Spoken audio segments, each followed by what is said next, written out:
तो कोशिकांगों में केंद्रक यानी न्यूक्लियस चल रहा था हमारा, और केंद्रक में कुछ लिखा हमने थोड़ा बहुत, था ना, क्या लिखा है, एक तो थोड़ी इसकी स्ट्रक्चर बनाई थी। फिर हमने कहा कि केंद्रक के खोजकर्ता कौन है, रॉबर्ट हुक है, और जंतु कोशिका में केंद्रक बीच में और पादप कोशिका में केंद्रक क्या है, थोड़ा साइड में होता है। कारण क्या है, पादप कोशिका में बीच में रिक्तिका पाई जाती, जिससे थोड़ा केंद्रक क्या है, परिधीय तरफ या साइड की तरफ हो जाता है। और फिर हमने 3-4 पॉइंट लिखे कि आनुवांशिक पदार्थ क्या है, क्रोमेटिन जाल, और आनुवांशिकता का वाहक कौन है, गुणसूत्र, और आनुवांशिकता की इकाई क्या है, जीन, और आनुवांशिकता की क्रियात्मक इकाई का नाम क्या है, सिस्ट्रोन बोलते हैं जिसको। और फिर हमने कहा क्रोमेटिन जाल जो इसके दो भाग है, एक तो यू क्रोमेटिन और एक क्या है, हिट्रोक्रोमेटिन। हिट्रो वाला पार्ट है ये थोड़ा क्या है, अगर इसको अभिरंजित करें ना, रंगीन करें, तो हिट्रो वाला पार्ट थोड़ा क्या अधिक रंगीन हो जाता है। ये हमने यहां तक लिखा था। इसके बाद इसमें 2-4 पॉइंट और लिखो, कोशिका के नियंत्रण व कोशिका के नियंत्रण व कोशिका के नियंत्रण व नियमन का कार्य केंद्रक के द्वारा किया जाता है। नियंत्रण व नियमन का कार्य केंद्रक के द्वारा किया जाता है, केंद्रक के द्वारा किया जाता है। फिर एक पॉइंट और लिखो, कोशिका विभाजन, कोशिका विभाजन व विभिन्न कोशिकीय कार्यों का नियंत्रण, विभिन्न कोशिकीय कार्यों का नियंत्रण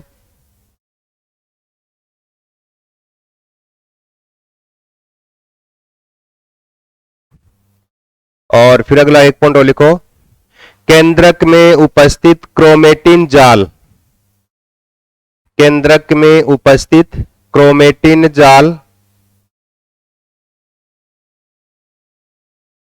आनुवांशिक गुणों के वहन का कार्य करता है, आनुवांशिक गुणों के वहन का कार्य करता है, आनुवांशिक गुणों के वहन का कार्य करता है।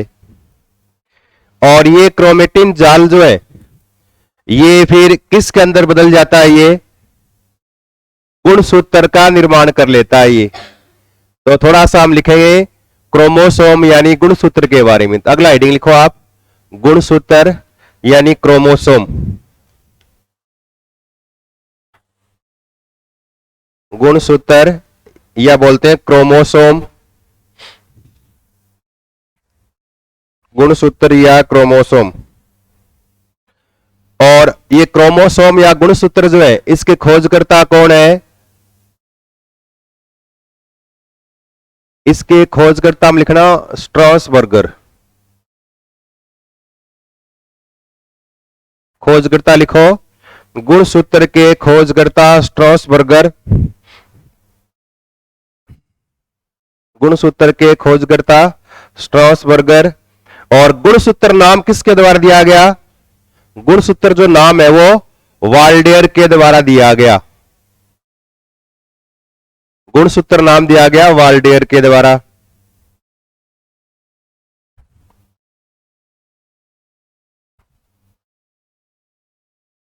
और जब कोशिका विभाजन होता है ना, उस दौरान गुणसूत्रों को आप आगे पढ़ेंगे, सेल डिवीजन पढ़ेंगे, आएगा कोशिका विभाजन की अलग अलग अवस्थाएं आएगी, प्रोफेज, उसके बाद आएगी है कि मेटाफेज आएगी, होती क्या अब आगे करेंगे ये मेटाफेज।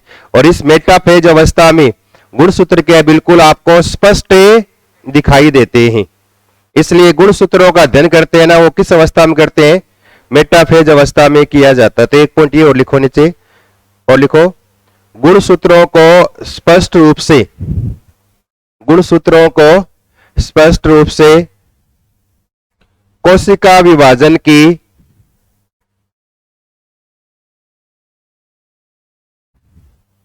कोशिका विभाजन की मेटाफेज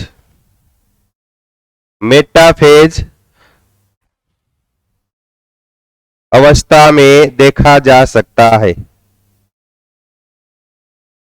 मेटाफेज अवस्था में देखा जा सकता है।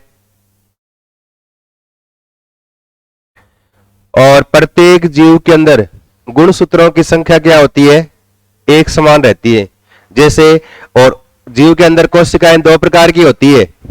एक को बोलते हैं कायिक कोशिका और एक को बोलते हैं जनन कोशिका बोलते हैं। जनन कोशिका, कायिक कोशिका, इस कायिक कोशिका से तो क्या होता है? मरम्मत का कार्य है, टूट फूट है उसका मरम्मत करना, घाव भरना या शरीर की वृद्धि करना, शरीर में लंबाई बढ़ाना, ऊंचाई बढ़ाना, जो भी है शरीर में कोशिकाओं की संख्या बढ़ाना, वो किससे होता है?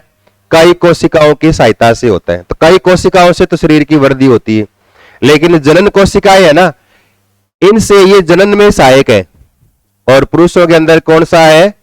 शुक्राणु, और महिलाओं में अंडाणु। अब ये जनन कोशिका है और ये कायिक कोशिका, इसके अंदर जो गुणसूत्र है ये होते हैं द्विगुणित बोलते हैं, डिप्लॉइड,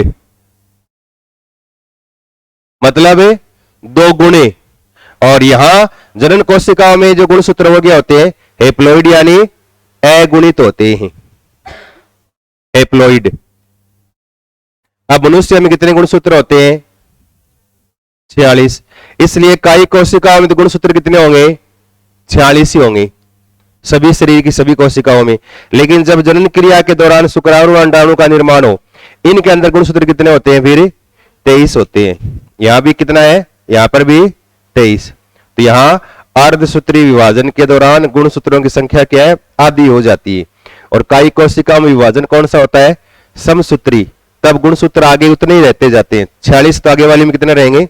46 ही रहते हैं। तो आगे करेंगे कोशिका विभाजन में आएगा ये। तो गुणसूत्रों की संख्या कायिक कोशिका में तो द्विगुणित और जनन कोशिका में क्या होती है? अगुणित, यानी हेप्लॉइड होती है, आधी होती है। फिर दोनों मिलने के बाद 23 और 23 के वापस कितने हो जाएंगे? 46 हो जाएंगे। तो नीचे एक पॉइंट और लिखो, ये और लिखो, प्रत्येक जीव में गुणसूत्रों की संख्या निश्चित होती है। प्रत्येक जीव में गुणसूत्रों की संख्या निश्चित होती है।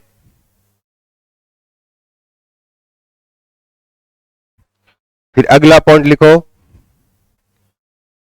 कायिक कोशिका में ये तो बॉडी वाली सेल है, बॉडी सेल बोलते हैं इसको, कायिक कोशिकाएं या बॉडी सेल। कायिक कोशिकाओं में गुणसूत्रों की संख्या द्विगुणित यानी डिप्लॉइड, इसको सोमेटिक सेल बोलते हैं ना। कायिक कोशिकाओं में गुणसूत्रों की संख्या द्विगुणित व जनन कोशिकाओं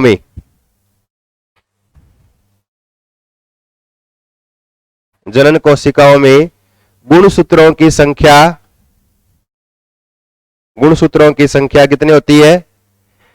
अगुणित या हेप्लॉइड बोलते हैं, अगुणित या हेप्लॉइड होती है।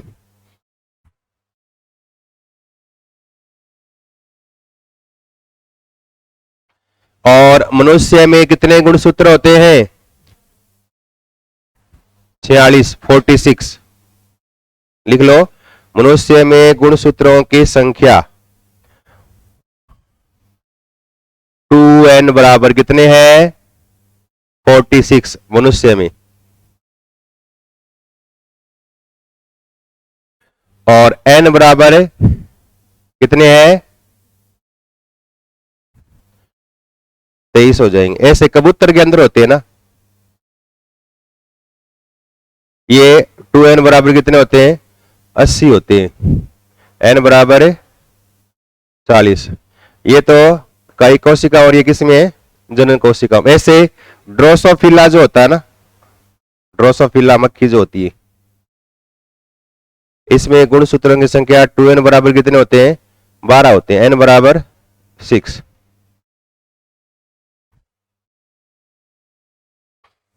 और इस चिड़िया कोलाई जो होता है ना, बैक्टीरिया, इसमें n बराबर 1 ही होता है।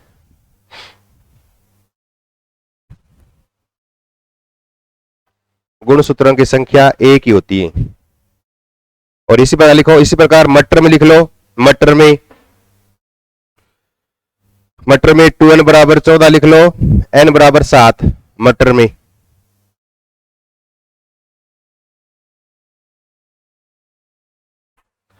मटर में गुणसूत्रों की संख्या 14 लिख लो। फिर अगले एक और लिख लो, गेहूं में लिख लो गुणसूत्रों की संख्या 42, 42 गेहूं में। और चावल में लिख लो 24,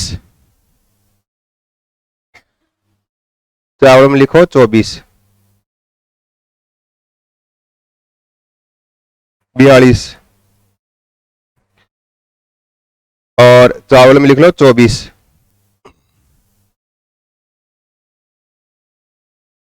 ये है मनुष्य में गुणसूत्रों की संख्या। आपको मनुष्य वाली याद रखनी है ढंग से, और अधिकतर एग्जाम में यही पूछते हैं। और गुणसूत्र जो होते हैं ना, इनमें इस प्रकार से देखो, इसके यू स्ट्रक्चर बनाते हैं इसे। इसके बीच में एक थोड़ा सा संकीर्ण होता है यूं, इस तरह से, और फिर दूसरा, फिर आगे ऐसे तीसरे वाला पार्ट। ये जो है ना संकीर्ण, इसको बोलते हैं सेंट्रोमियर। ये नाम याद रखना आपको, जिसको प्राथमिक संकीर्ण यानी फर्स्ट कॉन्ट्रेक्शन बोलते हैं। ये सेकंड है। और ये जो है ना, ये गुणसूत्र में, और वैसे अगर आप बनाओ ना, ऐसे बनाते हैं यूं, इस तरह से, इसको आप क्या बोल सकते हो? सेंट्रोमियर।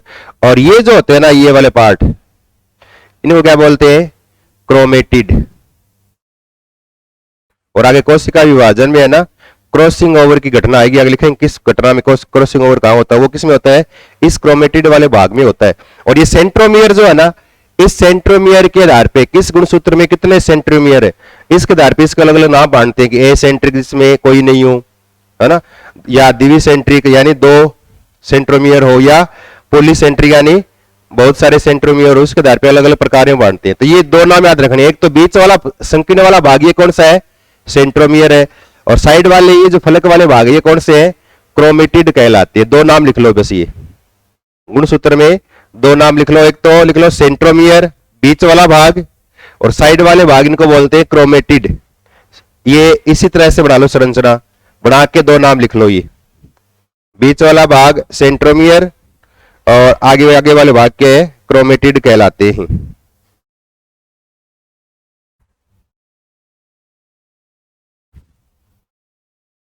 क्रोमेटिड।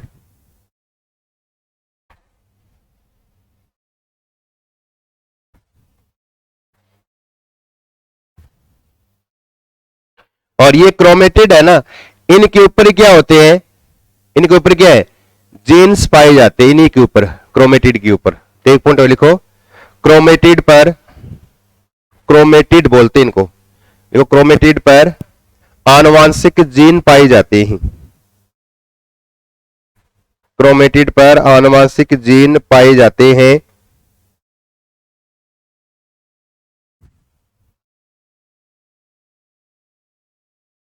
आनुवांशिक जीन पाए जाते हैं। और फिर अगला एक पॉइंट लिखो, गुणसूत्र न्यूक्लिक अम्ल व प्रोटीन के बने होते हैं।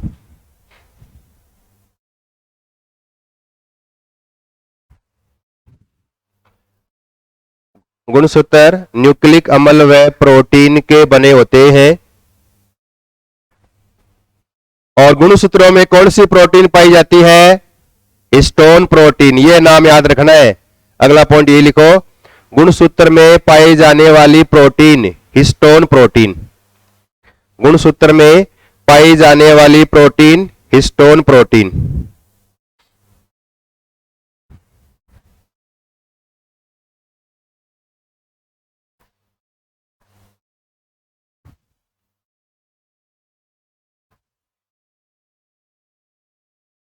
इसी गुणसूत्र के अंदर है ना, आपको दो नाम याद रखने हैं। एक तो ये नाम, ये कई बार पूछते हैं, लैम्प ब्रूस गुणसूत्र, लैम्प ब्रूस क्रोमोसोम। नीचे छोटा सा एक पॉइंट लिखो, ये लैम्प ब्रूस गुणसूत्र, यानी ब्रुश के समान दिखाई देते हैं, ये ब्रश के समान बिल्कुल, लैम्प ब्रूस गुणसूत्र, लैम्प ब्रूस गुणसूत्र। और इनकी खोज किसके द्वारा की गई, ये नाम याद रखना, एक रूकर्ट के द्वारा की गई। खोजकर्ता लिखना रूकर्ट, खोजकर्ता लिखो रूकर्ट के द्वारा की गई।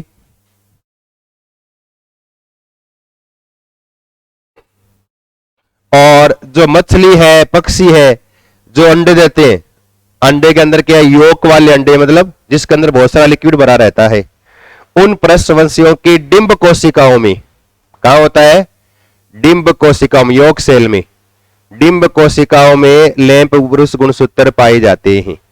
एक पॉइंट नीचे लिखो, और इसको याद करना, ये लैम्प ब्रूस गुणसूत्र किसके अंदर पाए जाते हैं, ध्यान रखना, इसमें लिखो। और लिखो योक वाले, यानी पित्तक, पित्तक लिख लो, योक या पित्तक, योक या पित्तक वाले अंडे देने वाले,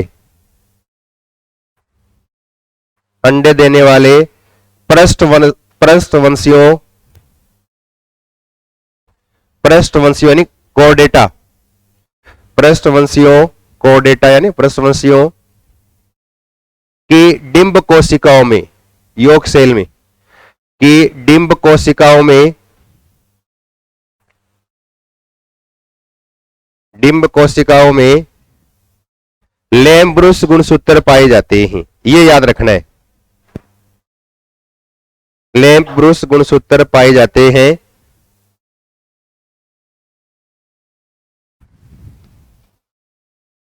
जैसे लिखो, जैसे मछलियां, जैसे मछलियां,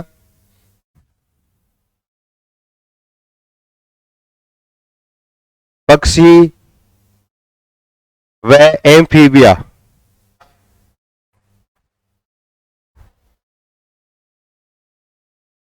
यानी पीसीज, एवीज और एम्फीबिया, यानी मछलियां, पक्षी और एम्फीबिया की डिंब कोशिकाओं में। तो याद क्या रखना, देखो लैम्प ब्रूस गुणसूत्र में एक तो खोजकर्ता कौन है, रूकर्ट, ये याद रखना, खोजकर्ता कौन है, रूकर्ट के द्वारा की गई। और ये लैम्प ब्रूस गुणसूत्र मिलते कहां है, जो अंडे देने वाले जो प्राणी है ना, पृष्ठवंशी यानी कि कोडेटा, जैसे पक्षी है या फिर मछलियां है या फिर एम्फीबिया वर्ग के जंतु है, उनके अंडों की डिंब कोशिका जो है ना, उन डिंब कोशिकाओं में क्या पाए जाते हैं, ब्रूस के समान गुणसूत्र होते हैं, उनको बोलते हैं लैम्प ब्रूस गुणसूत्र। और ये बड़े होते हैं, सबसे बड़े गुणसूत्र है ये, क्या है ये, बड़े गुणसूत्र है ये, बड़े आकार के, ये बड़े गुणसूत्र हैं। और इसी प्रकार से गुणसूत्र में एक नाम याद रखना है, पोलीटिन गुणसूत्र। छोटा सा पॉइंट एक और लिखो नीचे, पोलीटिन गुणसूत्र, इसी के नीचे पोलीटिन गुणसूत्र, पोलीटिन क्रोमोसोम।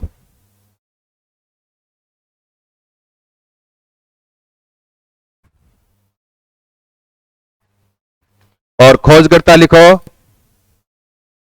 बालबियानी, बालबियानी, खोजकर्ता बालबियानी।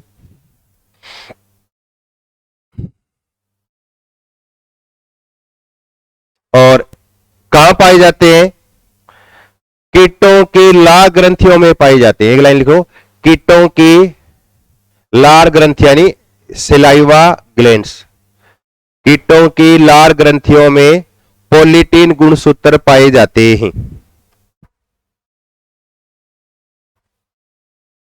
पोलीटिन गुणसूत्र पाए जाते हैं। तो देखो गुणसूत्र में एक तो खोजकर्ता कौन है, गुणसूत्र का खोजकर्ता कौन है, स्ट्रासबर्गर। नाम किसने दिया, वाल्डेर के द्वारा गुणसूत्र नाम दिया गया है। फिर मनुष्य में गुणसूत्रों की संख्या हमेशा क्या रहती है, निश्चित। और कितनी है मनुष्य में? मनुष्य वाले याद कर लो, एक आप, ज्यादा नहीं है, एक मटर वाला याद कर लो। मनुष्य वाला कितना है? 46 है। मटर में कितने हैं?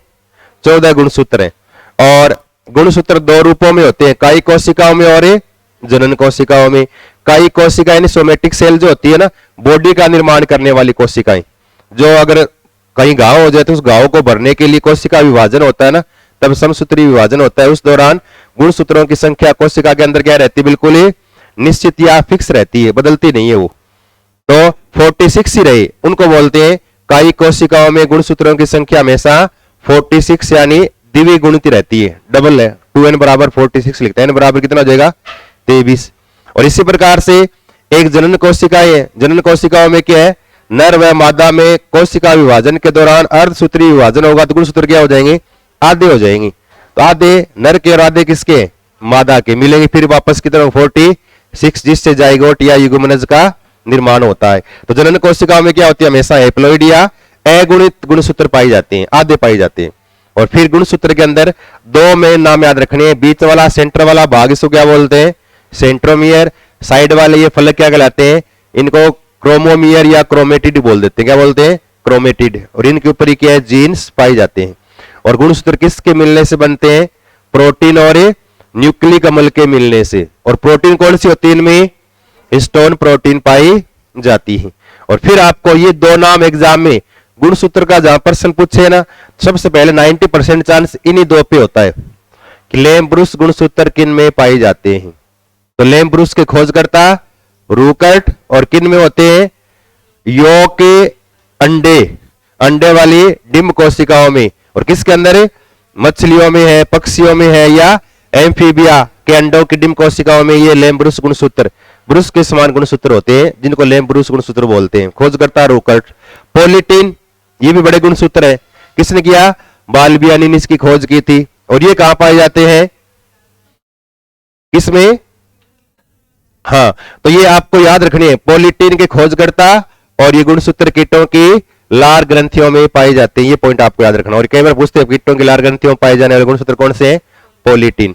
और गुणसूत्र के अंदर हिस्टोन प्रोटीन और एक क्या? न्यूक्लिक अम्ल। अब न्यूक्लिक एसिड के भी दो प्रकार है, कौन कौन से? डीएनए और आरएनए। नीचे अलग से लिखो एक हेडिंग, न्यूक्लिक अम्ल। इसी के अंदर गुणसूत्र वाले में लिखो नीचे न्यूक्लिक अम्ल।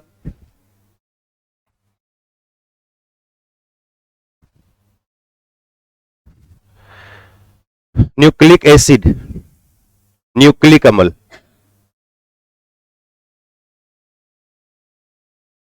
न्यूक्लिक एसिड और न्यूक्लिक अम्ल दो प्रकार के हैं, कौन कौन से? डीएनए और आरएनए। दोनों के पूरे नाम लिख लो, कई बार तो पूरा नाम लिखना आता है। डीएनए का पूरा नाम डीऑक्सी राइबो न्यूक्लिक अम्ल। डीएनए का पूरा नाम डीऑक्सी राइबो न्यूक्लिक अम्ल। और आरएनए का पूरा नाम डीऑक्सी हट जाएगा, राइबो न्यूक्लिक एसिड। और ये न्यूक्लिक एसिड जो है ना, इसकी संरचना में 3 प्रकार की इकाई जुड़ती है। न्यूक्लिक अम्ल की संरचना में 3 इकाइयां हैं। डीएनए का पूरा नाम डीऑक्सी राइबो न्यूक्लिक अम्ल और आरएनए का राइबो न्यूक्लिक एसिड। वैसे पूरा नाम डीएनए का होता है 2-डीऑक्सी, 2 लगा के फिर डीऑक्सी, 2 वाले कार्बन पर डीऑक्सी मतलब ऑक्सीजन का बाहर निकल जाना। राइबोज जो शर्करा होती है ना, अभी बढ़ा देंगे, उसके अंदर एक ओ कम होता है इस डीएनए में। अब देखो डीएनए हो चाहे आरएनए हो, और इनकी संरचना देखें ना, डीएनए या आरएनए की संरचना देखें, तो इस संरचना के दौरान ये इनमें 3 प्रकार की इकाई जो है ना, वो जुड़कर डीएनए और आरएनए का निर्माण करती है। और 3 इकाइयों में एक तो क्या होती है? शर्करा। एक क्या होता है? नाइट्रोजनी क्षारक, नाइट्रोजनी क्षारक, नाइट्रोजन बेस। और तीसरा क्या होता है? फॉस्फोरिक अम्ल। फॉस्फोरिक एसिड, फॉस्फोरिक अम्ल। और शर्करा जो होती है वो कौन सी होती है? कौन सी शर्करा है? राइबोज। और राइबोज के आधार पे है ना, राइबोज ही दो प्रकार की है, एक तो सीधी राइबोज है और एक क्या है? Deoxy ribose. इस तरह से डीऑक्सी राइबोज। अब शर्करा में इस तरह से है यू राइबोज वाली, इस तरह से 5 कार्बन वाली है ये, पहला कार्बन, दूसरा, तीसरा, चौथा और 5वां यहां इस तरह से HOH HOH HOH। अब देखो पहला कार्बन, दूसरा, तीसरा, चौथा और 5वां, ये तो है आरएनए के अंदर राइबोज वाला पार्ट, ये तो है राइबोज। और अगर इस दूसरे कार्बन से एक क्या कर दे, ओ को हटा दे, एक ओ कम कर दे यहां, तब इसका नाम क्या है? डीऑक्सी। डी मतलब डीहाइड्रोजिनेशन, मतलब हाइड्रोजन का बाहर निकलना, डीऑक्सीडेशन मतलब ऑक्सीजन का बाहर निकलना। तो डीऑक्सी मतलब एक ओ बाहर निकल जाता, तो एक ओ निकल गया। अब डीऑक्सी ये किस में होती है? डीएनए में। तो ये तो होती है आरएनए में। याद रखना, आरएनए में पाई जाने वाली शर्करा कौन सी होती है? राइबोज। और डीएनए में पाई जाने वाली शर्करा कौन सी होती है? Deoxy ribose. फिर नाइट्रोजनी क्षारक है, और नाइट्रोजनी क्षारक जो है ये फिर आगे दो प्रकार के हैं। कौन कौन से? एक तो है प्यूरिन, प्यूरिन, और एक का नाम क्या है? पिरिमिडिन। अभी एग्जाम में क्वेश्चन भी आया था ये इस पे, प्यूरिन और पिरिमिडिन। और प्यूरिन के अंदर कितने हैं? 2। कौन कौन से? एडिनिन और ग्वानिन। एडिनिन और एक का नाम क्या है? ग्वानिन, ये क्षारक। और पिरिमिडिन में कितने हैं? 3। कौन कौन से? TCU। T मतलब थाइमीन, और C मतलब साइटोसिन, और U मतलब यूरेसिल। अब डीएनए हो चाहे आरएनए हो, डीएनए और आरएनए में 4 नाइट्रोजनी क्षारक होते हैं। इन 5 में से 2 तो दोनों के अंदर कॉमन है ही, डीएनए हो चाहे आरएनए हो, दोनों के अंदर क्या है? प्यूरिन में एडिनिन और ग्वानिन पाई जाते हैं। फिर डीएनए में पिरिमिडिन में T और C होता है, थाइमिन और साइटोसिन पाए जाते हैं डीएनए में। और आरएनए में T के स्थान पे क्या हो जाएगा? यूरेसिल हो जाएगा। तो यहां साइटोसिन और यूरेसिल पाया जाएगा किसमें? आरएनए में। तो डीएनए में कौन कौन से है? एडिनिन, ग्वानिन, थाइमिन और साइटोसिन। और आरएनए में एडिनिन, ग्वानिन, अब टी के स्थान में क्या आ गया? यू आ गया, और साइटोसिन। ये 4 क्षारक आरएनए में होते हैं। और फॉस्फोरिक एसिड है ही इस तरह से H3PO4, ये फॉस्फोरिक एसिड। और ये तीनों इकाइयां अभी जोड़ के दिखाएंगे, ये तीनों इकाइयां जुड़कर डीएनए और आरएनए का निर्माण करते हैं। और कई बार एग्जाम में आता है आरएनए की सबसे छोटी संरचनात्मक इकाई कहलाती है। तो 2 नाम आते हैं, एक तो न्यूक्लियोसाइड, एक नाम आता है न्यूक्लियोटाइड। तो डीएनए या आरएनए की छोटी इकाई कौन सी होती है? स्ट्रक्चरल यूनिट कौन सी है? न्यूक्लियोटाइड कहलाता है। क्या है? न्यूक्लियोटाइड बहुत सारी संख्या में जुड़कर पॉलीन्यूक्लियोटाइड की एक लंबी श्रृंखला का निर्माण करते हैं, और फिर ये श्रृंखला आपस में जुड़कर क्या है? डीएनए का निर्माण कर लेती है। तो कैसे करेगी वो आगे करेंगे, पहले आप एक बार ही उतार लो जल्दी से। न्यूक्लिक एसिड में 3 पार्ट है संरचना में, इसका chemical composition of nucleic acid है ये, न्यूक्लिक अम्ल का रासायनिक संगठन। और न्यूक्लिक एसिड की संरचना में शर्करा, नाइट्रोजनी क्षारक और फॉस्फोरिक एसिड 3 इकाइयां जुड़ी है ये। और शर्करा में लिखना राइबोज, राइबोज में राइबोज है तो आरएनए, और डीऑक्सी राइबोज है तो डीएनए में होती है ये। और नाइट्रोजनी क्षारक 2 प्रकार के, और फिर एक फॉस्फोरिक एसिड। जल्दी लिखो ये।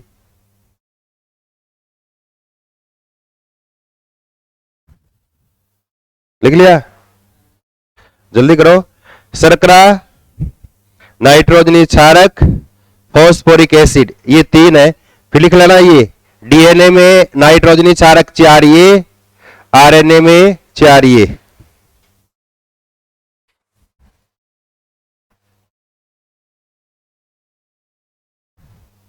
और अभी पीछे है ना केमिस्ट्री फर्स्ट ग्रेड का एग्जाम, और उसमें क्यों केमिस्ट्री के अंदर भी एक ये टॉपिक है बायोमोलिक्यूल, जैव अणु बोलती है जिसको, उसके अंदर ये आते हैं न्यूक्लिक एसिड वगैरह भी आते हैं ना, कार्बोहाइड्रेट, प्रोटीन, विटामिन वगैरह सारे, वो बायोमोलिक्यूल में आता है, जैव अणु में।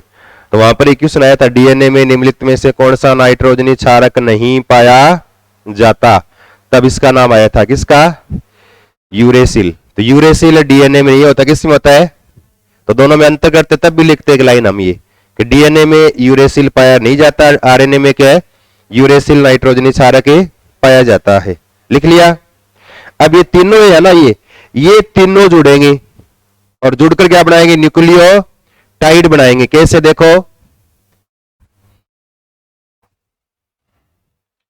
सबसे पहले तो नाइट्रोजनी क्षारक एक, तो साथ में इसके एक फॉस्फोरिक एसिड और साथ में एक राइबोज शर्करा।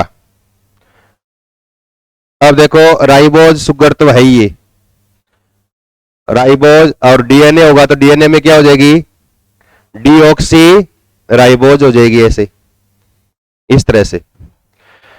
ये राइबोज डीएनए में यहां एच हो गया, आरएनए में यहां पर क्या होगा, ओएच होगा, इस तरह से। और ये CH2OH और H। तो यहां पहले कार्बन के साथ यहां पर क्या जुड़ता है, नाइट्रोजनी क्षारक जुड़ता है, यूं नाइट्रोजन बेस लिख दो, NB लिख दिया मैंने, नाइट्रोजनी क्षारक। और नाइट्रोजनी क्षारक और शर्करा के जुड़ने से, एक तो नाइट्रोजनी क्षारक और प्लस शर्करा, इसके जुड़ने से ये बनी हुई इकाई जो है ना, इसको क्या बोलते हैं, इसको बोलते हैं न्यूक्लियोसाइड। क्या बोलेंगे इसको, ये न्यूक्लियोसाइड है। तो न्यूक्लियोसाइड किसके मिलने से बनता है, नाइट्रोजनी क्षारक और शर्करा का मिलने से। और फिर यहां पर इसके साथ फॉस्फोरिक एसिड जुड़ जाता है, यूं फॉस्फोरिक एसिड इस तरह से, H3PO4 इस तरह से।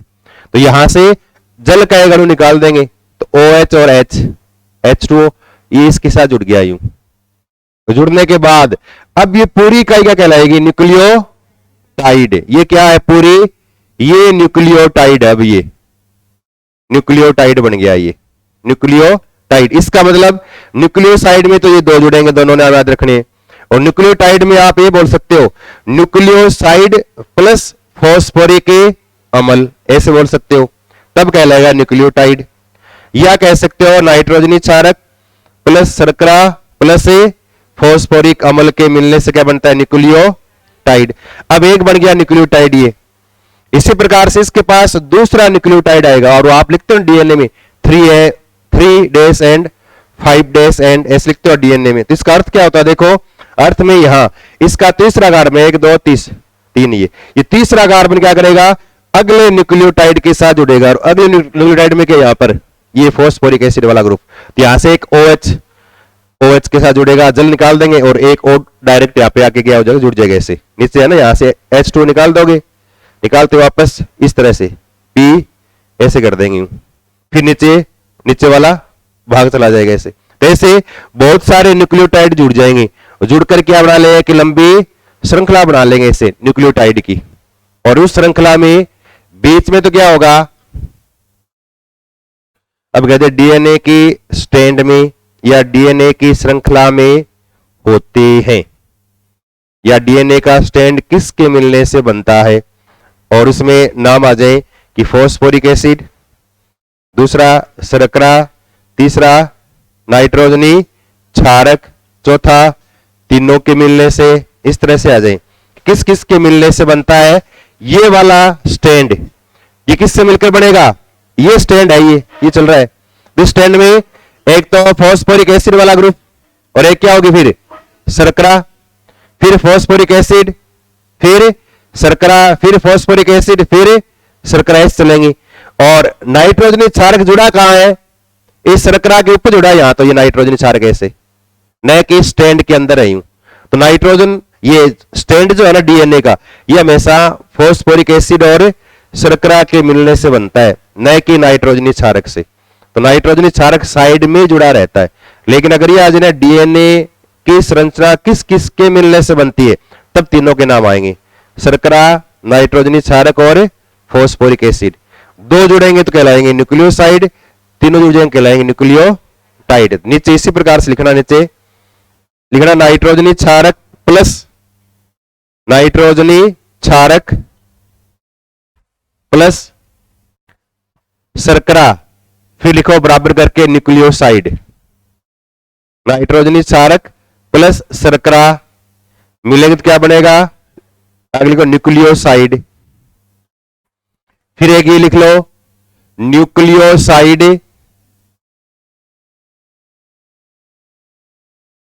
प्लस फॉस्फोरिक अम्ल।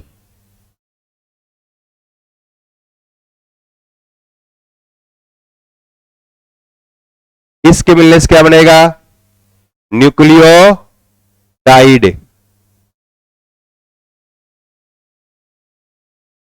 क्या बनता है? न्यूक्लियोटाइड। या तीनों लिख लो आप, शर्करा प्लस नाइट्रोजनी क्षारक प्लस फॉस्फोरिक अम्ल, तीनों के मिलने से भी क्या बनेगा? न्यूक्लियोटाइड।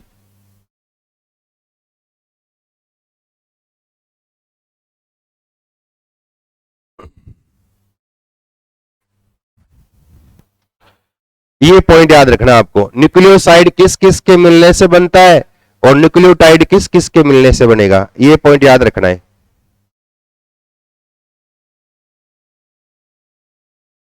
और डीएनए या आरएनए हो, न्यूक्लिक अम्ल की संरचनात्मक इकाई का नाम क्या है?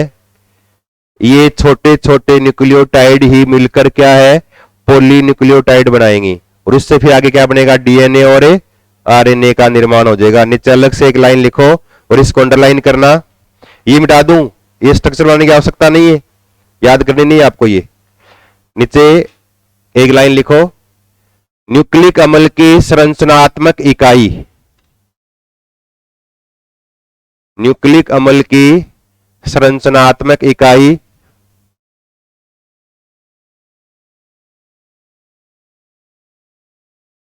संरचनात्मक इकाई, और आगे लिखो डैश करके न्यूक्लियोटाइड। न्यूक्लियोटाइड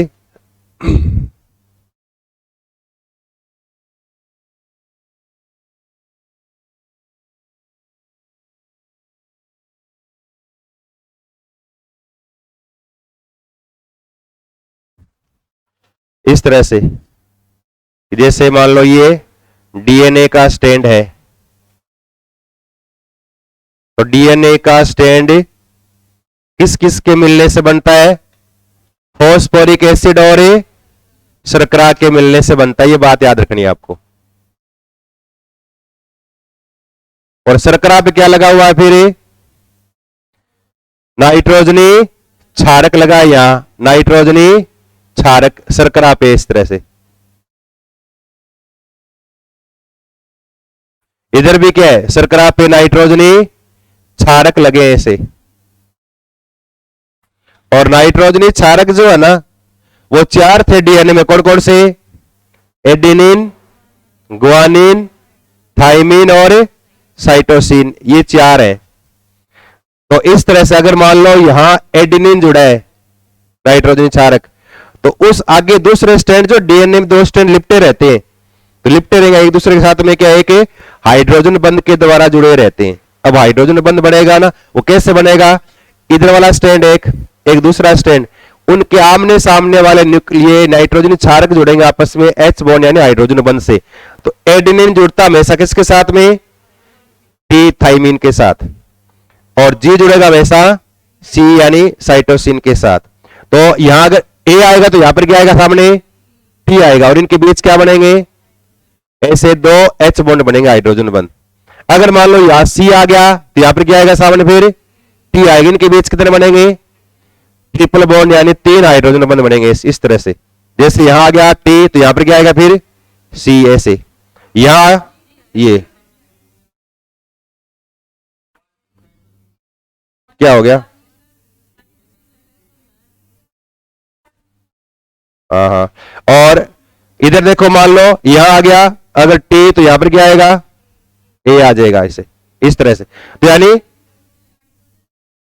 हाँ 2 हो जाएंगी, इसमें 3 यहां 2, तो ए और जी के बीच में कितने हैं, 2 बनेंगे। और टी और सी के बीच कितने बनेंगे, 3 एच बंध बनते हैं। और इन हाइड्रोजन बंध के द्वारा क्या है, डीएनए की वापस लिख दिया गया ये। तो इसी प्रकार से क्या है, तो क्या हो गया, तो ए और टी के बीच में क्या है, डबल बॉन्ड, और जी और सी के बीच में क्या है, ट्रिपल बॉन्ड रहेंगे। और जब ये बंद बढ़ेंगे ना तो ये दोनों हेलिक्स आप एक दूसरे के लिपट जाएंगे, इसे लिपटेंगे तो उनमें कुंडलन बढ़ेंगे, इस तरह से बढ़ाते हो ना आप डीएनए की स्ट्रक्चर में, इस तरह से यूं लिपट जाते हैं यूं। और जब लिपटेंगे ना तो थोड़े से दक्षिणावर्त रूप से कुंडलित रहते हैं, यानी क्लॉकवाइज कुंडलित, ऐसे इस तरह से रहेंगे, क्लॉकवाइज ऐसे इस तरह से रहेंगे। और क्लॉकवाइज रहेंगे तो इनके बीच में है ना ये जुड़े हुए हैं, ए के साथ क्या जुड़ा हुआ है, जैसे टी जुड़ा हुआ है यूं, और सी के साथ क्या जुड़ा हुआ है, जैसे जी जुड़ा हुआ है, इस तरह से। तो यहां नाइट्रोजन क्षारक के युग्म यानी पेयर है ये जोड़े, और ए कुंडलन हुआ ये, फिर दूसरा कुंडलन, फिर तीसरा, इस तरह से। तो ए कुंडलन के बीच में कितने होते हैं ऐसे, ये 5, एक के अंदर 5, फिर दूसरे के अंदर फिर 5, टोटल कितने हैं 10। तो पूरा ए कुंडलन पूरा हो जाएगा ना, यहां से लेकर यहां तक। कहने का मतलब ऐसे जब आप बनाते हो ना ऐसे संरचना यूं, ये तो इन एक गर्त और एक सरंग, तब एक इसको इधर ले आए तो पूरा क्या हो गया, एक हो गया ना ये। तो यानी इस तरह से एक कुंडलन हो जाए यूं। तो ये 5 तो यहां और 5 आगे वाले में से, टोटल कितने हैं 10 नाइट्रोजन क्षारक के युग्म रहते हैं इन दोनों के बीच में। और इनके बीच की दूरी कितनी होती है, कितनी है 34 एंगस्ट्रॉम। और अगर आपसे पूछ ले 2 नाइट्रोजनी क्षारक युग्मों के बीच की दूरी कितनी आएगी 3.4, टोटल कितने है 10 है, 10 के बीच की दूरी 34, तो 2 के बीच की दूरी कितनी आ जाएगी 3.4 एंगस्ट्रॉम। और डीएनए जो हेलिक्स है ना इसका व्यास कितना होता है 20 एंगस्ट्रॉम होता है, कितना। और यह संरचना किसके द्वारा दी थी, वाटसन और क्रिक ने दी थी 1952 में, जिसको फिर 1963 में के इस कार्य के लिए नोबेल पुरस्कार मिला। 3 नाम आते हैं, वाटसन, क्रिक और विल्किंसन, ये 3 नाम आते हैं, लेकिन हम जनरली 2 नाम लेते हैं, वाटसन और क्रिक। तो वाटसन, क्रिक और विल्किंसन मिलकर के डीएनए का डबल हेलिक्स स्ट्रक्चर या द्वितीय कुंडली संरचना के बारे में बताया था ये। तो पहले तो ये लिखो आप, अगला पॉइंट लिखना और लिखो न्यूक्लिक अम्ल का स्टैंड, न्यूक्लिक अम्ल का स्टैंड, न्यूक्लिक अम्ल का स्टैंड शर्करा व फॉस्फेट के मिलने से बनता है।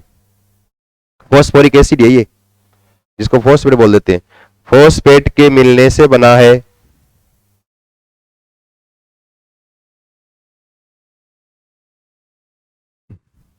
और फिर अगला एक पॉइंट और लिखो, न्यूक्लिक अम्ल, न्यूक्लिक अम्ल, और आगे लिखो ब्रैकेट में लिखना डीएनए, आगे लिखो ब्रैकेट में लिखो डीएनए, डीएनए के 2 स्टैंड, के 2 स्टैंड,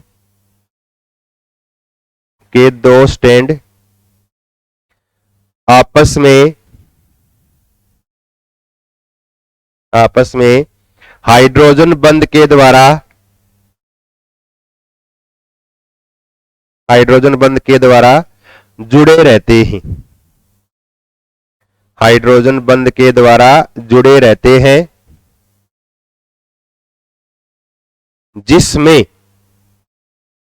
जिसमें एडेनिन के साथ थाइमिन, ए के साथ टी, एडेनिन के साथ थाइमिन यानी ए के साथ टी द्विबंध डबल बॉन्ड, व गुआनिन यानी जी के साथ सी यानी गुआनिन के साथ साइटोसिन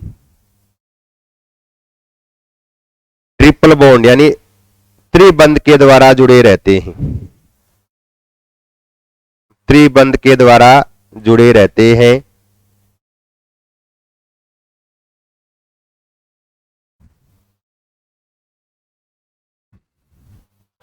जुड़े रहते हैं। और फिर नीचे छोटा सा इसी प्रकार से एक डायग्राम बना लो आप, ये यही, इसके बारे में लिखने की आवश्यकता नहीं पड़े, इसी प्रकार से। और ये 5-5 बनाने हैं। ये टोटल कितनी संख्या इनकी? 5 नाइट्रोजनी 4 युग्म है, ये 5 जोड़े, एक के अंदर 5, तो 2 लूप के अंदर कितने हो गए? 10 हो गए, और एक कुंडलन में टोटल 10, तो एक कुंडलन की लंबाई होगी ये क्या है? एक कुंडलन।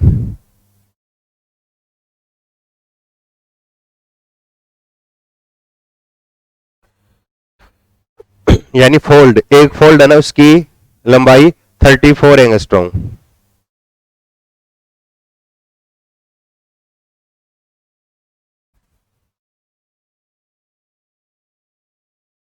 तो 34 एंगस्ट्रॉम है, और व्यास 20 एंगस्ट्रॉम। 2 नाइट्रोजनी युग्मों के बीच की दूरी कितनी है?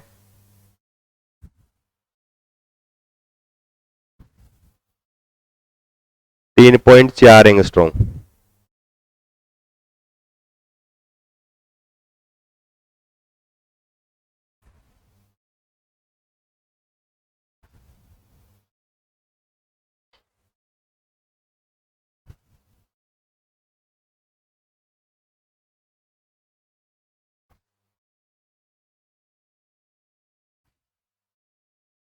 लिख लिया?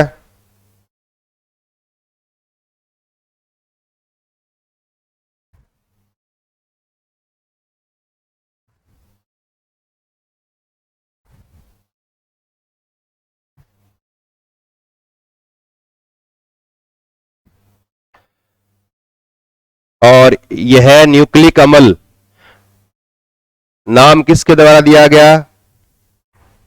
न्यूक्लिक अम्ल जो है ना, इसकी खोज पस सेल या मवाद कोशिका में बोलते हैं, मवाद कोशिका या पस सेल में किसके द्वारा की गई थी? फ्रेडरिक मिस्चर के द्वारा की गई, फ्रेडरिक मिस्चर के द्वारा। और इसने नाम क्या रखा था? सबसे पहले न्यूक्लिन नाम रखा था इस फ्रेडरिक मिस्चर ने। और फिर इस न्यूक्लिक अम्ल की अम्लीय प्रकृति होने के कारण इस न्यूक्लिन को न्यूक्लिक अम्ल नाम किसने दिया? अल्टमान के द्वारा दिया गया। किसने दिया है? न्यूक्लिक अम्ल नाम अल्टमान के द्वारा दिया गया। तो नीचे एक पॉइंट इसका लिख लो, ये इसके नीचे लिखो, और लिखो न्यूक्लिक अम्ल के खोजकर्ता, न्यूक्लिक अम्ल के खोजकर्ता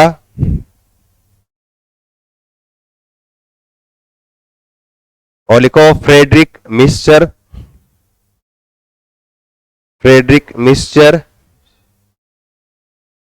जिन्होंने इसका नाम न्यूक्लिन रखा, न्यूक्लिन, जिन्होंने इसका नाम न्यूक्लिन रखा।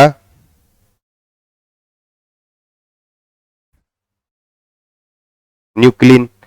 और फिर एक लिखो, ये अल्टमान ने इसका नाम न्यूक्लिक अम्ल रखा, अल्टमान, अल्टमान ने इसका नाम न्यूक्लिक अम्ल रखा,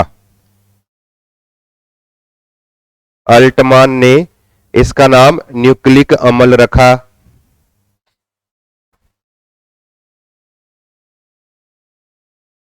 तो डीएनए तो डबल स्टैंड होता है, और ये डबल स्टैंड द्विकुंडित संरचना के जनक कौन है? वाटसन क्रिक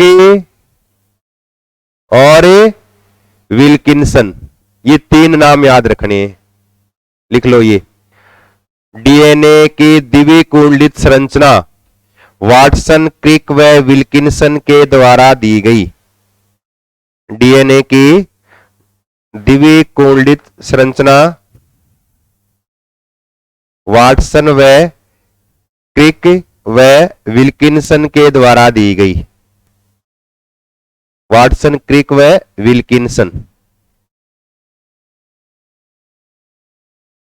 और आरएनए जो होता है ना, आरएनए में इस प्रकार से डबल स्ट्रैंड नहीं होता। आरएनए क्या होता है? सिंगल स्ट्रैंड होता है, ऐसे इस तरह से एकल श्रृंखला वाला होता है ये। और डीएनए में क्या है? 2 श्रृंखलाएं आपस में एक दूसरे से लिपटी हुई। बाकी डीएनए की समान संरचना है, जहां थाइमिन के स्थान पे क्या होगा? यूरेसिल आ जाएगा। बाकी डबल स्ट्रैंड नहीं बनेगा इसमें। लेकिन रिट्रोवायरस जो होता है ना, रिट्रोवायरस, इसमें डबल स्ट्रैंड आरएनए पाया जाता है। ये पॉइंट याद रखना है। नीचे अलग से एक लाइन और लिखो, और इसमें लिखो आरएनए सिंगल स्ट्रैंड होता है। आरएनए सिंगल स्ट्रैंड होता है, लेकिन सिंगल स्ट्रैंड होता है, लेकिन रिट्रोवायरस, रिट्रोवायरस व वुड ट्यूमर, एक और लिख लो, would tumour,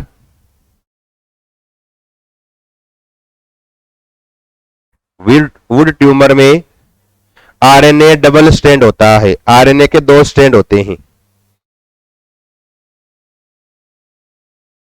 RNA double strand होता है, यानी आरएनए के 2 स्ट्रैंड होंगे।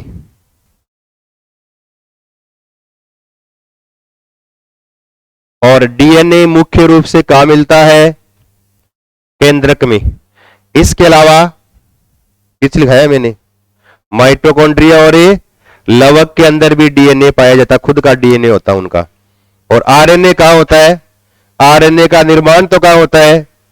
केंद्रिका में, लेकिन इसको बाद में ट्रांसफर कहां कर देते हैं? कोशिका द्रव्य में।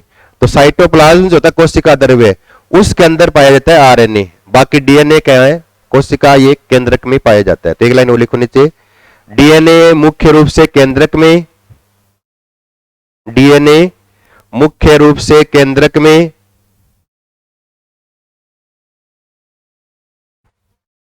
व आरएनए कोशिका द्रव्य में पाया जाता है।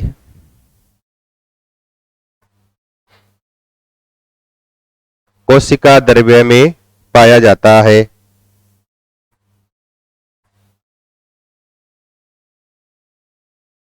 कोशिका यानी साइटोप्लाज्म में पाया जाता है। और डीएनए वैसे आनुवंशिक गुणों के वहन का कार्य करता है। और ये आनुवंशिक गुणों के वहन का काम करेगा ना, तब क्या है? बोलते ना हम जीन, पीछे नाम लिखा मैंने जीन। आनुवंशिकता की इकाई को क्या बोलते हैं? जीन लिखा हमने नाम पीछे। तो ये जीन है क्या? ये क्या है? एक प्रकार के क्या है? इनको बोलते हैं आनुवंशिक कोड, या कहते हैं इनको आनुवंशिक कूट कहते हैं।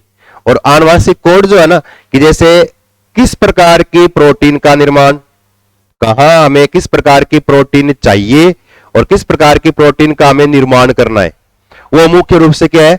यानी इस डीएनए के अंदर, या कह दें इस न्यूक्लिक अम्ल डीएनए या केंद्रक के अंदर जो है, उसकी एक सूचना यानी संग्रहित रहती है कि किस प्रकार की प्रोटीन हमारे शरीर में कहां काम में आएगी। अगर मान लो कहीं हाथ पे चोट लग गई, कोई घाव हो गया, तो उस घाव को भरने के लिए कोशिका विभाजन हो, हमें प्रोटीन की आवश्यकता है।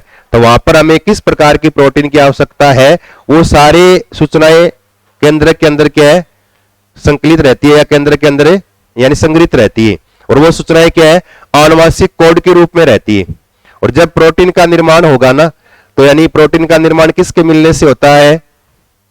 प्रोटीन की संरचनात्मक इकाई का नाम एमिनो एसिड।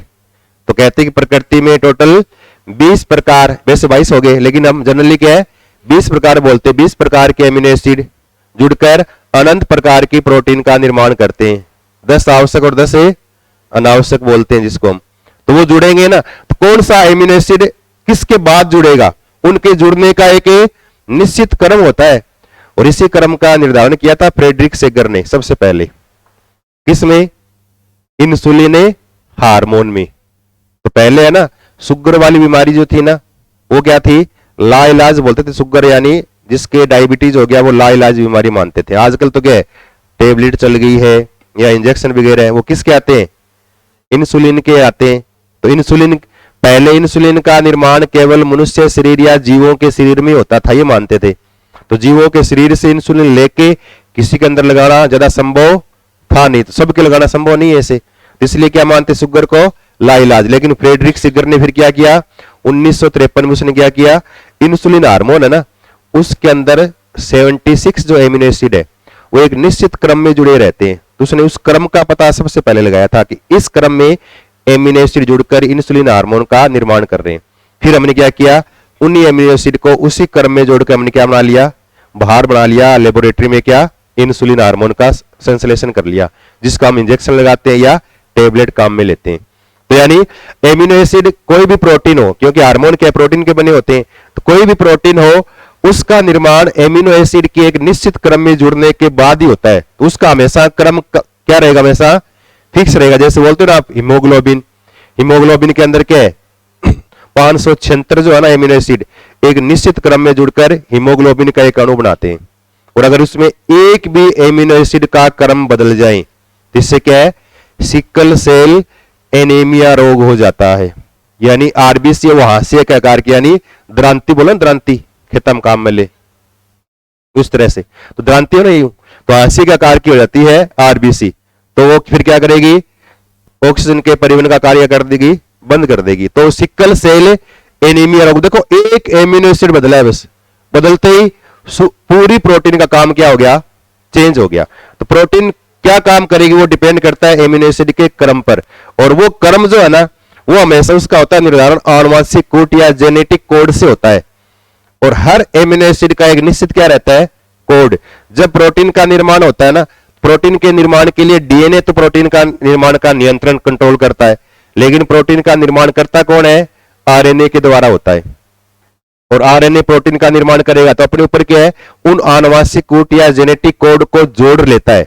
जोड़ने के बाद फिर एमिनो एसिड आएंगे ना, तो हर एक जेनेटिक कोड के लिए एक विशेष प्रकार का एमिनो एसिड आके जुड़ सकता, कोई दूसरा वहां जुड़े नहीं सकता। तो आके जुड़ते जाएंगे और एमिनो एसिड के बीच में क्या है, जल अणु निकलकर एक क्या है, पेप्टाइड बॉन्ड का निर्माण होता जाएगा और प्रोटीन का निर्माण होगा। तो इस दौरान जो जेनेटिक कोड काम में आते हैं उनमें ज्यादा नहीं, आपको 2-3 याद रखने हैं जेनेटिक कोड में। एक तो कोई भी प्रोटीन का निर्माण हो उसमें सबसे पहले कौन सा जेनेटिक कोड किस एमिनो एसिड के लिए होता है। और जेनेटिक कोड जो होते हैं ना वो ये नाइट्रोजनी क्षारक है ना, इनके मिलने से बनते हैं। टोटल कितने हैं, 5 है। वैसे डीएनए में कितने हैं, 4। तो 4 नाइट्रोजनी क्षारक विभिन्न प्रकार से जुड़कर 64 प्रकार के कोड बना सकते हैं। कितने, 64। और उसमें एक ये है ना एडेनिन, ये क्या है, यूरेसिल, और ये क्या है, ग्वानिन, एयूजी। ये कोड बन गया। अब इस एयूजी के ऊपर मेथियोनिन जो है ना एमिनो एसिड वही आके जुड़ेगा यहां। तो प्रोटीन के निर्माण में सबसे पहले एयूजी लगता है और उसके ऊपर सबसे पहले मेथियोनिन एमिनो एसिड आगे क्या है, जुड़ता है। इसलिए इसको बोलते हैं प्रोटीन निर्माण का प्रारंभिक कोडोन, इनिशियल कोड है ये। और जब प्रोटीन का निर्माण पूरा हो जाएगा ना तब आपको प्रोटीन निर्माण को बंद करना है। तो बंद करेंगे तब उसको बोलते हैं, लास्ट में जुड़ने वाले कोड उनको बोलते हैं समापन कोड या टर्मिनेटिंग यानी कोड बोलते हैं। उसके अंदर 3 आते हैं, कौन कौन से, ये 3 नाम देखो, उग, उग्गा, उआ, इस तरह ये 3 है, उग, उगा और उआ, ये 3 है। ये 3 क्या है, समापन कोड के अंदर आते हैं। 3 ये याद रखने हैं, समापन कोड कौन से 3 और प्रारंभिक कोड कौन से 3, ये याद रखना बस। नीचे अलग से एक लाइन और लिखो और इसमें लिखो मनुष्य में, नीचे लिखा मनुष्य में प्रोटीन का निर्माण, प्रोटीन का निर्माण का नियंत्रण निर्माण का नियंत्रण डीएनए के द्वारा किया जाता है। डीएनए के द्वारा किया जाता है।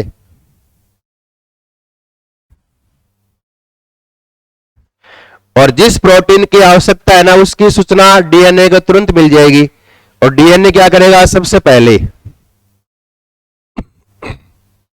डीएनए अपने समान नया डीएनए बना सकता है। इसको क्या बोलते हैं?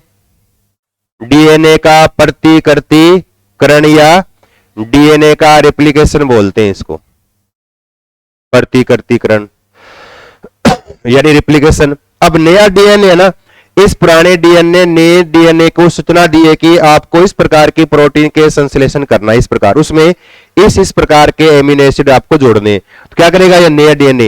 ये बनाएगा किसको? क्या बनाएगा? ये एमआरएनए का निर्माण करता है। और इस एमआरएनए बनाएगा ना ऐसे स्टैंड वाला। आरएनए की संरचना क्या है? सिंगल स्टैंड के रूप में, इस धागे के रूप में होती है। इसके ऊपर क्या है? ये लगा देगा डीएनए से, तीन तीन ऐसे कोड लगा देगा इस तरह से। और ये क्रम हमेशा फिक्स रखेगा ये डीएनए कि इसके बाद ये जुड़ेगा, इसके बाद ये, इसके बाद ये, इसके बाद ये, इस प्रकार से जुड़कर एक प्रोटीन बनेगी यूं इसके ऊपर। उसको फिर अलग करके जिस भाग में आवश्यकता है वहां पर भेज दिया जाएगा। तो डीएनए से एमआरएनए बनेगा। और एमआरएनए से क्या बनेगा? फिर क्या बनाएगा? एमआरएनए प्रोटीन का निर्माण करेगा। तो डीएनए से एमआरएनए बनना क्या कहलाता है? ट्रांसक्रिप्शन। क्या बोलते हैं? ट्रांसक्रिप्शन या अनुलेखन। हिंदी में क्या बोलते हैं? अनुलेखन कहलाता है।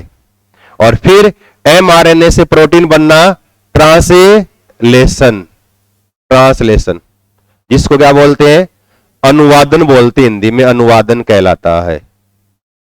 और इसी एमआरएनए के द्वारा फिर आगे प्रोटीन का निर्माण, ये प्रोटीन बनेगी, इसको फिर आगे अलग से कर दिया जाएगा। तो इसी प्रकार से लिख लो यूं, डीएनए से नया डीएनए बनना रिप्लिकेशन या प्रतिकृतिकरण कहलाता है। इसका मतलब डीएनए में अपने समान नया डीएनए बनाने का गुण पाया जाता है। फिर डीएनए से फिर आगे एमआरएनए, मैसेंजर आरएनए। आरएनए के तीन प्रकार है ना। आरएनए के तीन प्रकार होते हैं, एमआरएनए, मैसेंजर आरएनए। ये मैसेज लेके आया डीएनए से, हमें इसे ऐसी प्रोटीन बनानी है। फिर RNA ribosomal RNA, tRNA transfer RNA.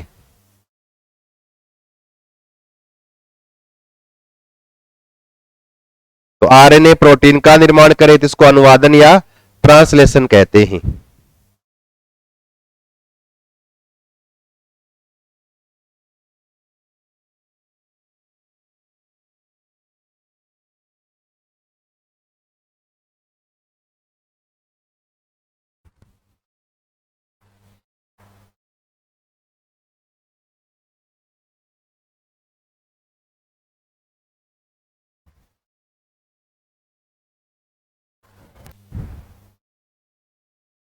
लिख लिया। और प्रोटीन निर्माण में प्रारंभिक कोडोन,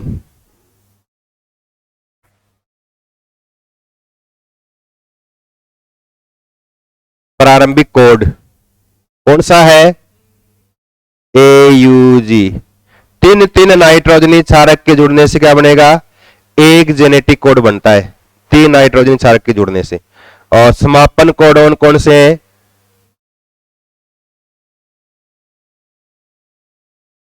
समापन कोडोन और कौन से हैं? हाँ, उगे, उगा, उआ। ये तीन क्या है? समापन कोडोन है। ये तीन याद रखने हैं आपको।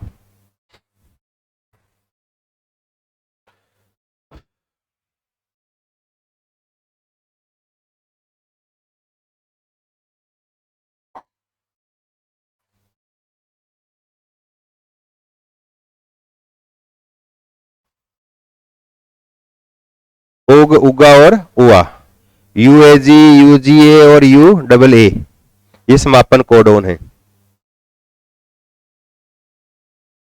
लिख लिया? और फिर नीचे एक लाइन और लिख लो।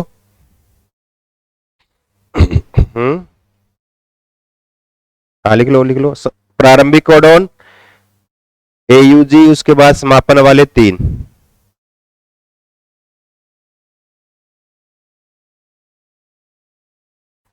और इसमें लिखो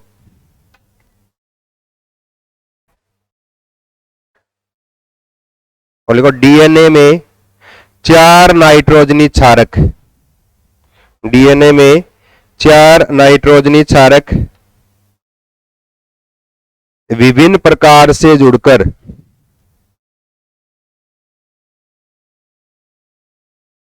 विभिन्न प्रकार से जुड़कर 64 यानी 64 प्रकार के जेनेटिक कोड का निर्माण करते हैं।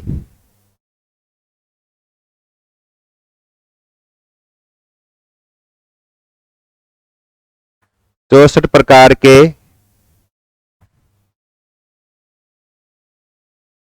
जेनेटिक कोड यानी आनुवांशिक कोड का निर्माण करते हैं।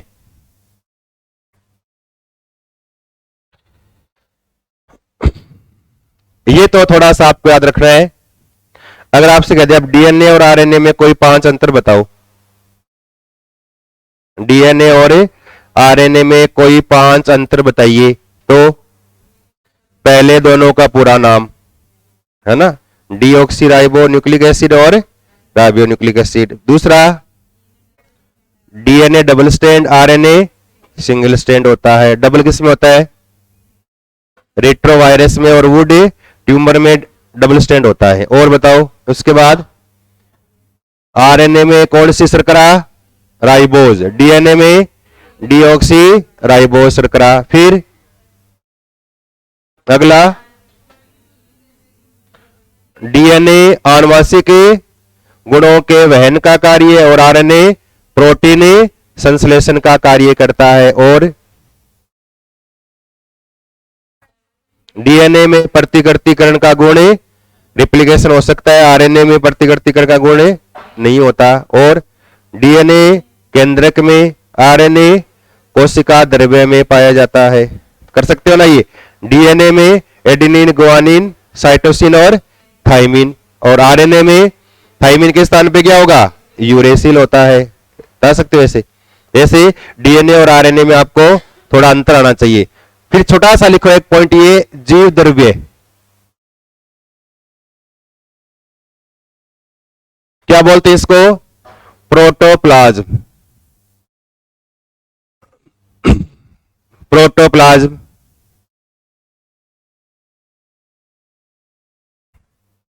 और प्रोटोप्लाज्म है क्या? किसको बोलेंगे प्रोटोप्लाज्म? Cytoplasm plus nucleoplasm. मतलब कोशिका द्रव्य और केंद्रक द्रव्य दोनों को मिला के क्या बोलते हैं? प्रोटोप्लाज्म बोलते हैं।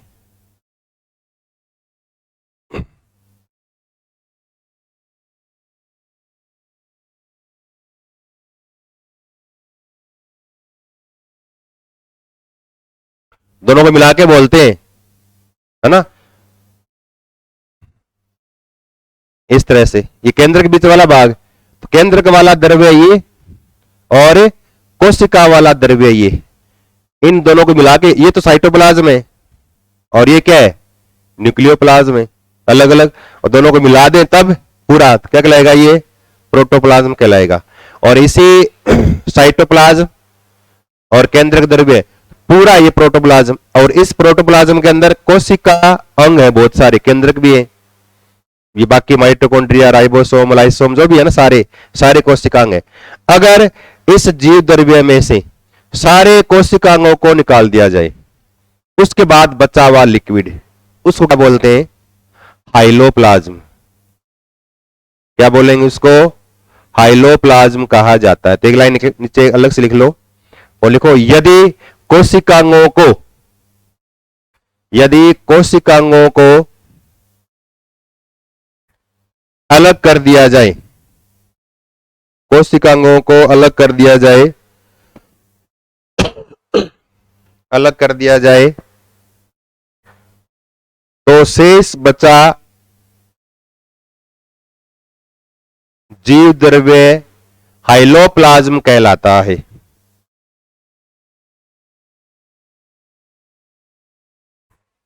हाइलोप्लाज्म कहलाता है। और ये जीव द्रव्य किसने कहा था? किसने? खोजकर्ता आ जाए या नाम आ जाए, किसका नाम आएगा? पुरकंजे एंड वॉन मोल।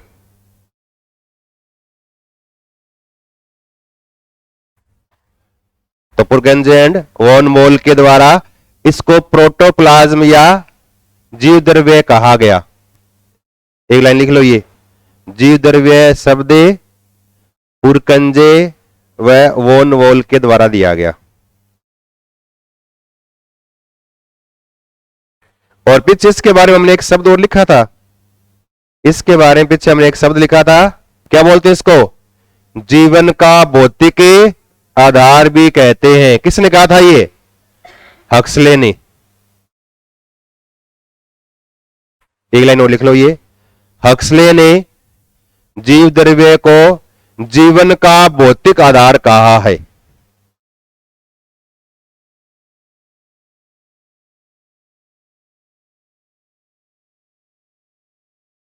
जीव द्रव्य का भौतिक आधार कहा है गया है या भौतिक आधार कहा है। हक्सले ने ये जीवन का भौतिक आधार कहा है। किसने? हक्सले ने। हक्सले ने जीव द्रव्य को जीवन का भौतिक आधार कहा है। किसने? तो नाम पुरकंजे के द्वारा भौतिक आधार किसने बोला है? हक्सले ने। पूरा इस सेल का लिक्विड वाला भाग क्या कहलाएगा? जीव द्रव्य, जिसमें साइटोप्लाज्म और न्यूक्लियोप्लाज्म भी है। अगर इसके सारे कोशिकांगों को अलग कर दें तो बचा हुआ भाग क्या कहलाएगा? हाइलोप्लाज्म कहलाएगा। और जीवन का भौतिक आधार किसने कहा है? हक्सले ने। अब अगर आपसे पूछ ले कि जीव द्रव्य की प्रकृति होती है, नंबर 1 समांगी, नंबर 2 विषमांगी, या दोनों नहीं, तो जीव द्रव्य की प्रकृति कैसी होती है? विषमांगी नेचर का होता है। उसमें बहुत सारे छोटे छोटे कण इसके अंदर फैले रहते हैं। और इस विषमांगी प्रकृति के कारण क्या बोलते हैं? क्या होता है ये? कोलाइडी नेचर का होता है। क्या होता है? ये कोलाइडल सॉल्यूशन या कोलाइडी विलेन की तरह होता है। जैसे होता है ना, कई बार हम जैसे चावल को उबाल लो, उबालने के बाद दूध जैसा बचा हुआ पीछे वाला विलियन, तो वो क्या है? उसको बोलते हैं कोलाइडी या कोलाइडी सॉल्यूशन बोलते हैं। वो क्या है? हिट्रोजिनस या विषमांगी प्रकृति का, जिसमें आप यानी समांगी कौन सा होता है? जैसे जल में आपने चीनी घोल दी, घुलने के बाद आप बता नहीं सकते कि जल में चीनी घुली है या अगर आपके सामने नहीं घोली तो। इसका मतलब बिल्कुल स्वच्छ पारदर्शी बने ना, वो होता है समांगी, जिसमें घुला हुआ पदार्थ हर भाग में समान रूप से फैला रहे, वो तो समांगी। और अगर घोला गया पदार्थ हर भाग में समान रूप से फैले नहीं तो वो कौन सा है? विषमांगी। जैसे पानी में अगर आप मिट्टी घोल दो, मिट्टी क्या है? उसके अंदर घूमती रहेगी, धीरे धीरे पेंदे के अंदर क्या है? नीचे बैठ जाएगी। हर जगह मिट्टी समान है नहीं रहती, उसको क्या बोलते हैं? विषमांगी प्रकृति बोलते हैं, विषमांगी विलियन। वो कौन सा था? कोलाइड। तो इसलिए जीव द्रव्य क्या होता है? कोलाइडी नेचर का, यानी कोलाइडी सॉल्यूशन है ये। तो एक लाइन और लिखो नीचे, और लिखो जीव द्रव्य कोलाइडी प्रकृति का होता है। कोलाइडी यानी विषमांगी। जीव द्रव्य कोलाइडी प्रकृति का होता है। जीव द्रव्य कोलाइडी प्रकृति का होता है, जिसमें जिसमें जिसमें विभिन्न प्रकार के हार्मोन, विभिन्न प्रकार के हार्मोन, एमिनो अम्ल, ग्लूकोज, हार्मोन, एमिनो अम्ल, ग्लूकोज, एंजाइम विटामिन, खनिज लवण,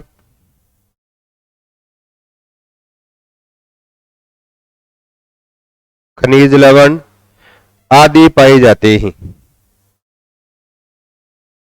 आदि पाए जाते हैं। और ये जीव द्रव्य यानी इसमें बिल्कुल बारीक बारीक ऐसे कण से रहते हैं, यूं पहाड़ से पार्टिकल से फैले रहते हैं। इसलिए जीव द्रव्य का कणिकीय सिद्धांत, क्या नाम है, पार्टिकल नेचर जो है ना, पार्टिकल थ्योरी, कणिकीय सिद्धांत।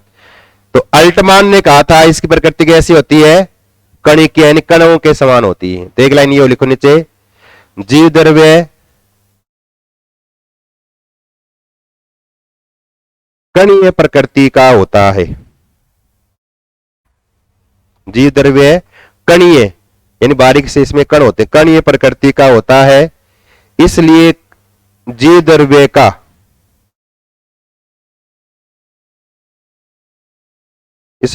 द्रव्य का कणिकीय सिद्धांत अल्टमान के द्वारा दिया गया।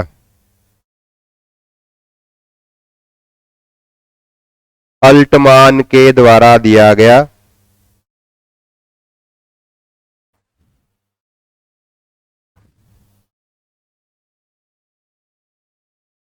और फिर फ्लेमिंग ने क्या कहा कि इस जीव द्रव्य में बारीक बारीक तंतुष होते हैं, इस तरह से बारीक बारीक ये तंतुष फैले रहते हैं। इसको बोलते हैं जीव द्रव्य का तंतुकीय सिद्धांत। किसके द्वारा दिया गया, फ्लेमिंग के द्वारा। नीचे एक लाइन और लिखो, जीव द्रव्य का तंतुकीय सिद्धांत, तंतु वाला, जीव द्रव्य का तंतुकीय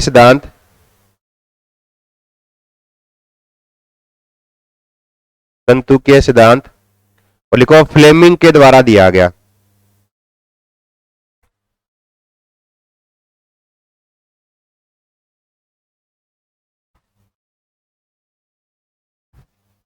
और जीव द्रव्य में मुख्य रूप से 10 तत्व पाए जाते हैं। तत्व मतलब ऐसे carbon, hydrogen, oxygen, nitrogen, phosphorus, sulphur, ऐसे सोडियम, पोटेशियम, कैल्शियम, ऐसे कितने हैं, 10 प्रकार के एलिमेंट पाए जाते हैं। किसमें, इस कोशिका द्रव्य में। कौन कौन है, फास्फोरस, सल्फर, हिलो मारे ना, अगर हिलो मारे कौन है, बोलो मैं फास्फोरस और सल्फर हूं, साथ में कौन है, सोडियम, पोटेशियम और कैल्शियम भी आया है। तो नीचे लिखो, एक लाइन और लिखो, कोशिका द्रव्य में मुख्य रूप से 10 तत्व पाए जाते हैं। मुख्य रूप से 10 तत्व पाए जाते हैं। 10 तत्व पाए जाते हैं। लिख लो ये, carbon, hydrogen, oxygen, nitrogen, phosphorus, sulphur, sodium, magnesium, potassium, calcium.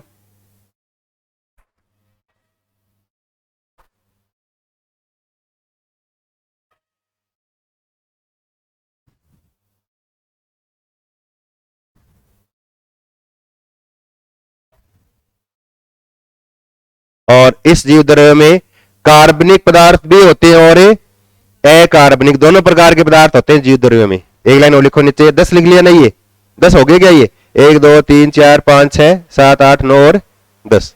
तो कौन, phosphorus, sulphur, sodium, potassium, magnesium और कैल्शियम। एक लाइन और लिखो, जीव द्रव्य में कार्बनिक व अकार्बनिक, जीव द्रव्य में कार्बनिक व अकार्बनिक दोनों प्रकार के यौगिक पाए जाते हैं।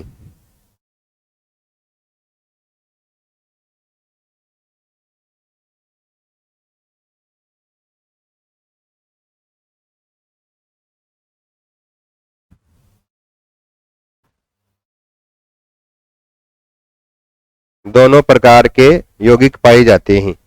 और एक और लिखो, जीव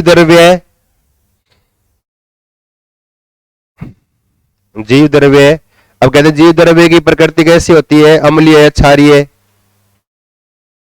तो याद रखना किस प्रकृति का होता है, ये क्षारीय प्रकृति का होता है। जीव द्रव्य क्षारीय प्रकृति का होता है।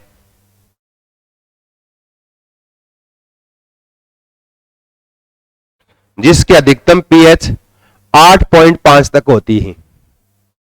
जिसकी अधिकतम पीएच 8.5 तक होती है, 8.5 तक होती है।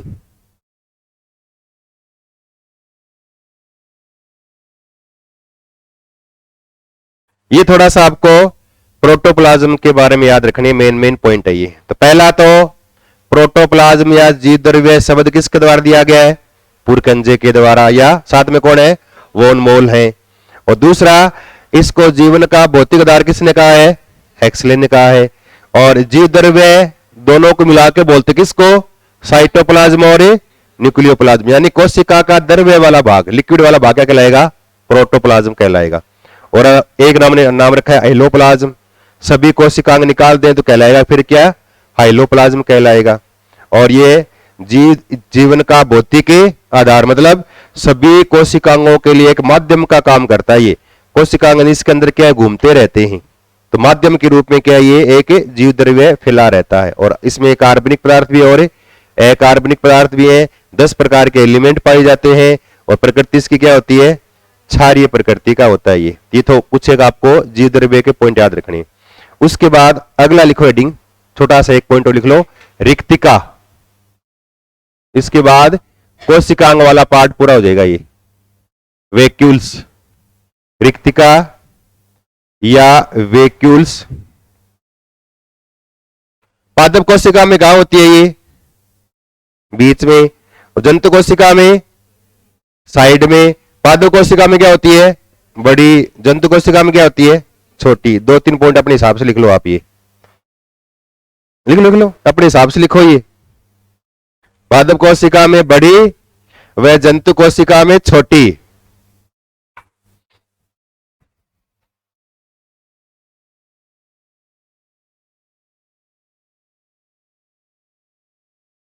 पीछे हमने पादप जंतु कोशिका की संरचना बनाई है ना, उसमें बनाया था हमने।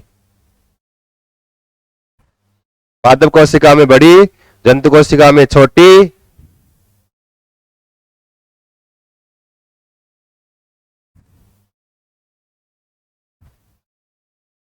पादप कोशिका के बीच में है और जंतु कोशिका में क्या है? छोटी और साइड में है। और खोजकर्ता कौन है इसका?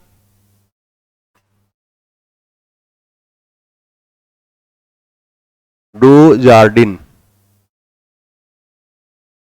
खोजकर्ता लिख लो, डू जार्डिन खोजकर्ता। खोजकर्ता लिख लो, डू जार्डिन।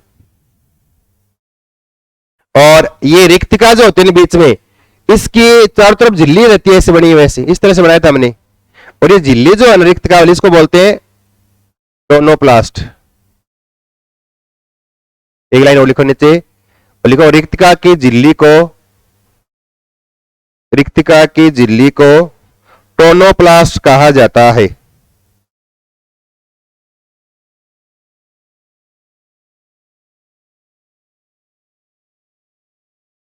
टोनोप्लास्ट कहा जाता है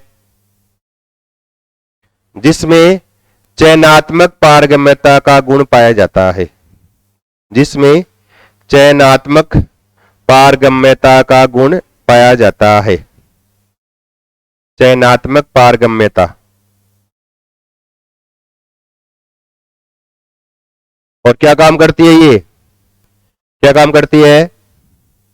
मुख्य रूप से कोशिका में भंडार घर, स्टोर हाउस के रूप में काम करती है। ये कमरे के रूप में, स्टोर कमरे के रूप में। एक लाइन लिख लो, यह कोशिका में विभिन्न पदार्थों के संग्रह का कार्य करती है।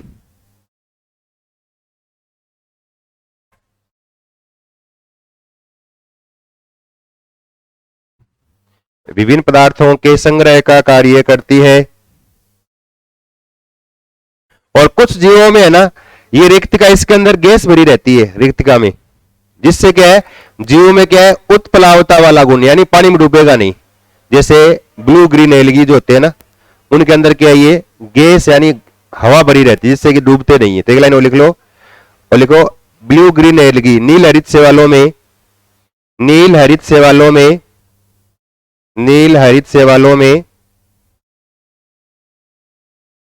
इनमें गैस भरी रहती है। इनमें रिक्तिका में, नील हरित शैवालों में रिक्तिका में गैस भरी रहती है जो कि उत्प्लावता, फ्लोटिंग वाला काम करती है। उत्प्लावता यानी फ्लोटिंग यानी ऊपर तैरने वाला का कार्य करवाती है।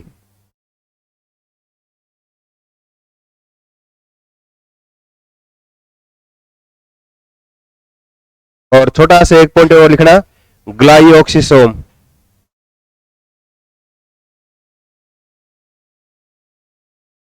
ग्लाइऑक्सिसोम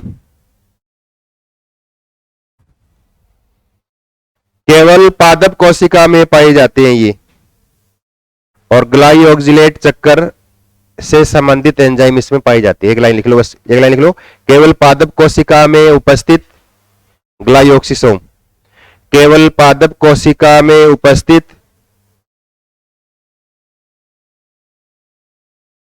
केवल पादप कोशिका में उपस्थित और ग्लाइऑक्सिलेट चक्कर से संबंधित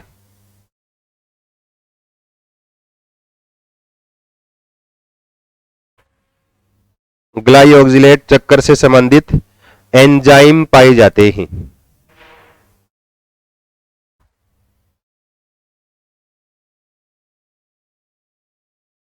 एंजाइम पाए जाते हैं। तो यहां तक है ना आपकी कोशिका की संरचना और कोशिकांगों के बारे में लगभग अपना पूरा हो गया। ये कल थोड़ा सा वैसे दे नहीं रखा आपके, जहां दे दिया ना structure and function of cell नाम आ गया, तो वहां पे थोड़ा सा, ज्यादा नहीं हल्का सा हमें पढ़ना है, मेन 8-10 पॉइंट है बस, वो याद रखने हैं। और हम थोड़ा सा करना है कोशिका विभाजन के बारे में, सेल डिवीजन है क्या, कैसे होता है, और कौन सी फेज में क्या घटना होती है, उसमें एग्जाम में क्या क्वेश्चन आते हैं, वो थोड़ा सा करना है अलग अलग, 2-3 नाम याद रखने हैं। और उसके बाद सेल वाला पार्ट पूरा हो जाएगा। तो कल करेंगे हम थोड़ा सा सेल डिवीजन वाला, ठीक है।